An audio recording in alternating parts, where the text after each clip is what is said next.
손흥민이 토트넘에 미치는 영향력은 대단합니다. 영국 풋볼 인사이더는 영국의 축구 재정 전문가 키에란 맥과이어는 손흥민이 토트넘에 가져올 긍정적인 경제적 효과를 언급했다고 전했습니다.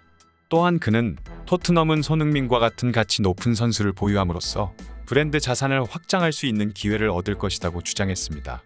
2015년부터 토트넘 유니폼을 입은 손흥민은 첫 시즌을 제외하고 꾸준히 제 역할을 하고 있습니다.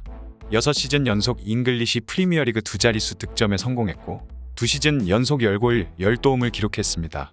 그리고 지난 시즌 마침내 날아올랐습니다. 시즌 초반부터 꾸준히 득점을 쌓았고 후반기 골을 계속 기록하면서 EPL에서만 23골을 올린 것입니다. 모하메드 살라와 공동 득점왕에 오르며 아시아 국적 프리미어리그 득점왕 타이틀을 거머쥐었습니다. 특히 페널티킥 득점 없이 23골을 기록한 것이라 가치는 매우 컸습니다. 토트넘에게 손흥민이 귀중한 자산입니다. 또한 외부 영향력도 엄청난데요. 현재 아시아 시장에서 손흥민 이름값으로 엄청난 훌륭한 수익을 벌고 있습니다. 최근 손흥민은 영국 명품 브랜드 버버리 앰버서더로 발탁됐습니다. 여기에 개인 브랜드를 공개해 자신의 가치를 확실히 높이고 있습니다. 이는 토트넘 재정에도 긍정적인 영향을 미칠 수 있습니다. 매체는 손흥민이 유명한 브랜드와 관계를 맺는 건 토트넘에 대한 관심을 높일 수 있다. 손흥민과 관련된 브랜드를 구매하며 토트넘 상품을 구매할 수 있는 가능성이 생긴다. 재정적으로 매우 큰 도움이 아니더라도 전반적인 매출 증가는 이끌 게 분명하다.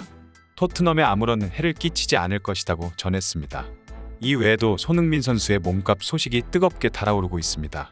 프리미어리그 간판 공격수 손흥민이 전세계 몸값 순위에서 브라질 축구 스타 네이마르와 어깨를 나란히 한 것입니다.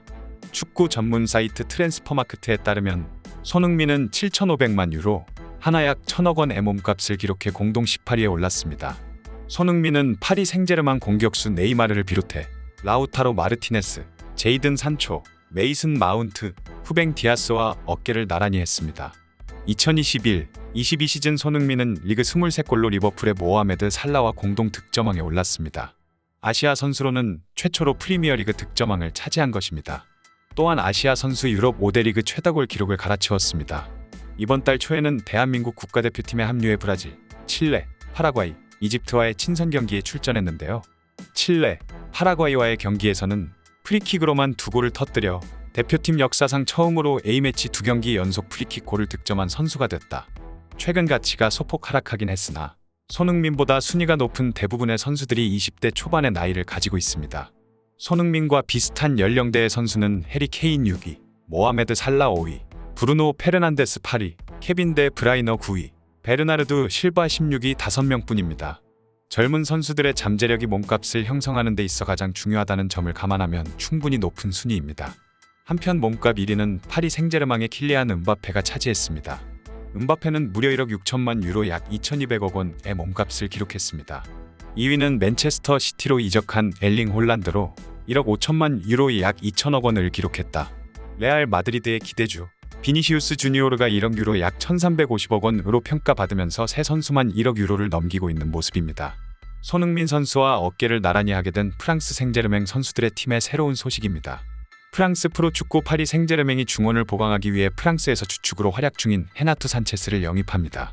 새롭게 단장으로 부임한 루이스 캄포스가 과거 2년을 앞세워 이적을 추진하고 있는 만큼 가능성은 상당히 큰 것으로 분석됐습니다. 유럽 축구 이적 시장 전문가 파브리지오 로마노 기자는 자신의 SNS를 통해 파리 생제르맹은 현재 산체스를 영입하기 위해 노력하고 있는 것으로 확인됐다고 소식을 전했습니다. 산체스는 SL 벤피카 유소년팀에서 성장해 2015년 프로 데뷔하자마자 눈에 띄는 활약상을 펼치며 혜성처럼 등장한 미드필더입니다. 이듬해 포르투갈 대표팀에 발탁되어 유럽축구연맹 유럽선수권대회 2016에서도 기대 이상의 모습을 선보이며 우승에 공헌했습니다. 이에 우스만 덴벨레와 델리알리, 마커스 레시포드 등 쟁쟁한 경쟁자를 제치고 2016년 골든보이를 수상했습니다. 그리고 곧바로 바이에른 뮌헨으로 이적했는데 당시 18세밖에 되지 않았지만 기본 이적료가 3,500만 유로 약 475억 원에 달했습니다. 하지만 바이에른 뮌헨에서 기대만큼 성장하지 못했습니다. 어린 나이임을 고려해도 수준에 못 미치는 플레이에 더해 부상도 잦았습니다. 결국 입지가 좁아져 스완지 시티로 임대를 떠났다가 2019년 여름 릴로 새둥지를 틀었고 부활에 완벽하게 성공했습니다. 지적받았던 단점을 보완해 성장한 모습을 보여줬고 특히 2020 2021 시즌 리그 1 우승을 이끄는 데 앞장섰습니다. 자연스레 지난해부터 뜨거운 관심을 받았습니다. 대표적으로 아틀레티코 마드리드, 리버풀, 아스널, 울버햄튼 원더러스, AC 밀란 등이었습니다. 그 중에서도 AC 밀란과 가장 강력하게 연결됐고 실제로 지난 1월 개인 합의를 맺었습니다. 그러나 최근까지 이적료를 조율하는 단계에서 협상이 지지부진해지더니 결국 거래가 결렬되는 쪽으로 가닥이 잡혔습니다. 이런 가운데 파리 생제르맹이 미드필더진을 보강하고자 산체스 영입에 나섰습니다. 특히 파리 생제르맹은 산체스가 과거 릴로 이적할 당시 영입을 주도했었던 캄포스 단장을 앞세워 적극적으로 나서고 있습니다. 로마로 기자는 캄포스 단장이 직접 나서 산체스 측과 대화를 나누고 있는 중이라고 덧붙였습니다. 만약 파리 생제르맹이 올여름 산체스를 영입하게 된다면 리오넬 메시와 킬리안 음바페에 더해 골든보이 출신만 3명이 모이게 됩니다.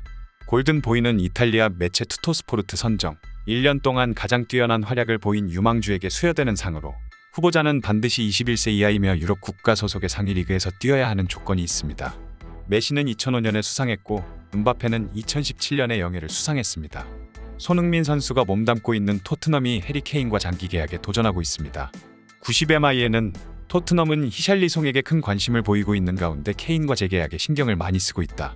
지난 시즌 프리미어리그 4위에 오르며 유럽 축구연맹 챔피언스리그 출전권을 획득한 토트넘은 새로운 시즌을 위해 선수 영입을 펼치고 있다. 공격진 보강을 위해 고민하고 있는 토트넘은 히샬리송을 집중적으로 원하고 있다. 하지만 그보다 중요한 것은 케인과 재계약이다. 프리미어리그 득점왕에 오른 손흥민과 함께 팀의 핵심 선수였다. 따라서 케인이 팀을 떠난다면 문제가 커질 수밖에 없다. 지난 시즌 이적설에 휘말리기도 했던 케인은 여전히 맨체스터 유나이티드 등의 관심을 받는 것으로 알려졌다. 지난 시즌 리그 4위에 이어 다음 시즌에도 빅4 이상의 성적을 노리는 토트넘 입장에서 케인을 반드시 잡아야 한다. 현재 토트넘은 케인과 장기 계약을 준비하고 있다. 현지 언론에 따르면 토트넘은 손흥민처럼 5년 계약을 체결하기 위해 노력 중이다. 라고 전했습니다. 이에 한국에서는 토트넘 방한 경기 열기가 한창입니다. 주최사는 이날 오후 3시부터 시작된 쿠팡 플레이 시리즈 2차전 토트넘 세비야 스페인 경기의 예매권이 20분 만에 매진됐다고 전했습니다. 오후 3시 예매가 오픈되자 접속자가 일시적으로 폭주했고 완판까지 30분이 채 걸리지 않았습니다. 손흥민 선수의 경기를 기다리며 안전하게 훈련에 건강한 모습으로 봤으면 좋겠습니다. 시청해주셔서 감사합니다. 구독과 좋아요, 알림 설정 부탁드립니다.